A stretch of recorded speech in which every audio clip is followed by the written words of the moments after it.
So hello guys, welcome to my channel ছোটফুল classroom. আমি আজকে ক্লাস 10-এর জিওগ্রাফি এমস বই থেকে মডেল সেট চালু করলাম। তোমাদের এখান থেকে প্রত্যেকটা সেট প্রতি তোমাদের কোশ্চেন বলবো এবং তার সাথে উত্তর অপশনে বলবো। তোমরা ওইখান থেকে কোনটা ঠিক হবে এবং কোনটা ভুল হবে তোমরা সেটা বলবা, কিন্তু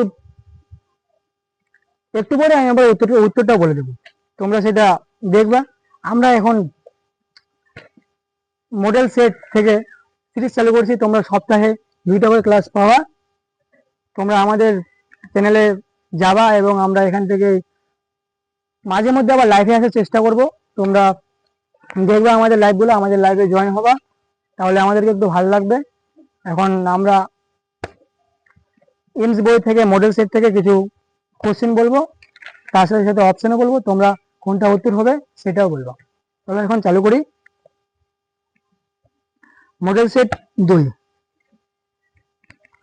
মধ্যাকর্ষণ শক্তির টানে পর্বতের ঢাল বরাবর ক্ষয়জাত পদার্থের নিম্ন গমনকে বলে।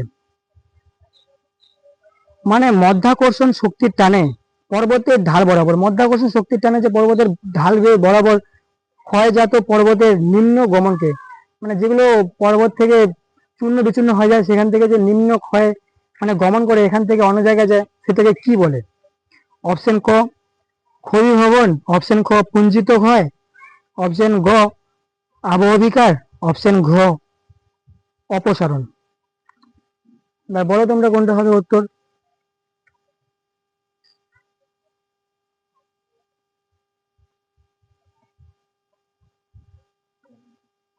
তোমরা সবাই কমেন্টে জানাও কোনটা উত্তর হবে।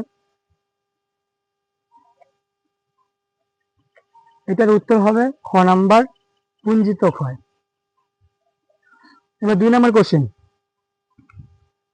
কড়ির মধ্যভাগের অবনত অংশে, কড়ির মধ্যভাগের অবনত অংশে বরফ গলা জলের সঞ্চয়ে সৃষ্ট হ্রদকে বলে। মানে বরফ গলা জলের সঞ্চয়ে সৃষ্ট হ্রদকে, যেখানে বরফ থাকে সেখানকার যে জল, সেখানকার বরফটা গলে গিয়ে যে হ্রদ সৃষ্টি হয় সেটাকে কি বলে? অপশন ক number pattern style lake, option খ হচ্ছে ক্যাটল, অপশন গ হবে প্লায়া, অপশন ঘ হবে টার্ন। এখানে উত্তর কোনটা হবে তোমরা কমেন্টে জানাও।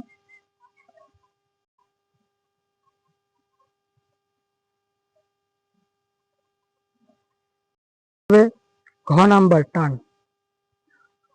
এবার 3 নম্বর কোশ্চেন। বায়ুমণ্ডল সর্বাধিক উত্তপ্ত হয় যে পদ্ধতিতে তা হলো। বায়ুমণ্ডল, আমাদের যে পৃথিবীটা আছে সেখানে বিভিন্ন জায়গায় বিভিন্ন ধরনের বিভিন্ন ধরনের স্তর আছে, সেখানে বিভিন্ন ধরনের গরম ঠান্ডা হয়ে থাকে। তেমনি বিভিন্ন জায়গায় উত্তপ্ত হয়, মানে বিভিন্ন জায়গায় কেমন উত্তপ্ত গরম উষ্ণতা সেটা কথা বলছে। অপশন ক পরিচালন, অপশন খ পরিবহন, অপশন গ বিকিরণ, অপশন ঘ তাপ শোষণ। এটার উত্তর তোমরা কমেন্টে জানাও কি হতে পারে। এটার উত্তর হবে ঘ নাম্বার বিকিরণ। 4 নাম্বার কোশ্চেন। বেতার তরঙ্গগুলি ভেদ করতে পারে না, মানে বেতার তরঙ্গগুলি ভেদ করতে পারে না যে বায়ু স্তরকে, তাকে বলে। অপশন ক আয়নোস্ফিয়ার, অপশন খ মেসোস্ফিয়ার, অপশন গ স্ট্রেটোস্ফিয়ার, অপশন ঘ এক্সোস্ফিয়ার। কমেন্টে জানাও।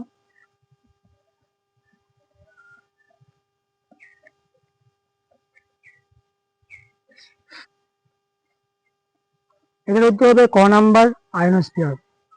5 নাম্বার কোশ্চেন। দ্রুততম সমুদ্র স্রোত হলো, দ্রুততম সমুদ্র স্রোত হলো। অপশন হবে ক নাম্বার কুরুশিয়া স্রোত, অপশন খ উপসাগরীয় স্রোত, অপশন গ মৌসুমী স্রোত, অপশন ঘ ব্রাজিল স্রোত। কমেন্টে জানাও উত্তর কোনটা হবে। উত্তর হবে খ নাম্বার উপসাগরীয় স্রোত। 6 নাম্বার কোশ্চেন। মরা কোটালের সময় চাঁদ ও সূর্য পৃথিবীর সঙ্গে যে কোণে অবস্থান করে তা হলো। মরা কোটালের সময় চাঁদ এবং পৃথিবী যে কোণে আর কি অবস্থান করে সেটার মান কত ওইটার কথা বলছে। অপশন ক 90 ডিগ্রি, অপশন খ 180 ডিগ্রি, অপশন গ 160 ডিগ্রি, অপশন ঘ 120 ডিগ্রি। এটা তোমরা কমেন্টে জানাও উত্তর কোনটা হতে পারে।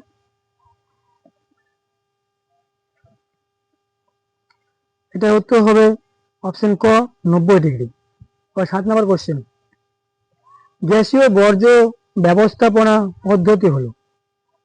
গ্যাসীয় বর্জ্য ব্যবস্থাপনা পদ্ধতি হলো, এখানে হবে কোন অপশন ক ড্রেনেজ, অপশন খ স্ক্রেবার, অপশন গ কম্পোস্টিং, অপশন ল্যান্ডফিল।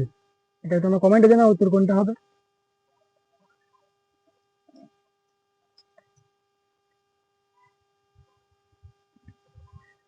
এটা উত্তর হবে খ নাম্বার স্ক্রাবার পদ্ধতিতে।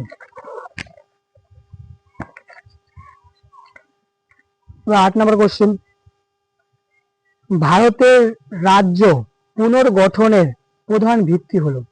ভারতের রাজ্য পুনর্গঠনের প্রধান ভিত্তিটা কি? কি কারণে রাজ্য পুনরায় গঠন করা যায়? ভিত্তি মানে কিসের জন্য রাজ্য তৈরি হয়েছে?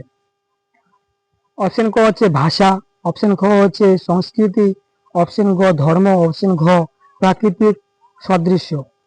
কমেন্টে জানাও এটা কি হবে উত্তর।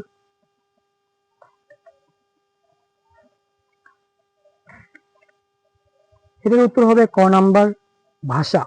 ভাষার কারণে তো একটা রাজ্য পুনর্গঠন হয়।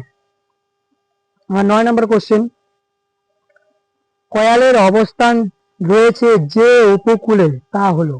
কয়ালের অবস্থান হয়ে রয়েছে যে উপকূলে তা হলো অপশন ক করমণ্ডল উপকূল, অপশন খ মালাবার উপকূল, অপশন গ কোঙ্কন উপকূল, অপশন ঘ উত্তর উত্তর সরকার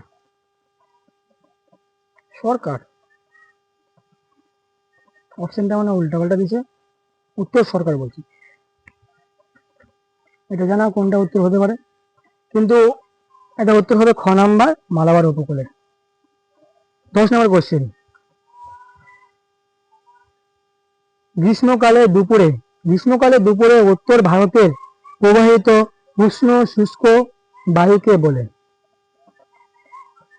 উষ্ণ শুষ্ক বায়ুকে বলে কি বলে গ্রীষ্মকালে? অপশন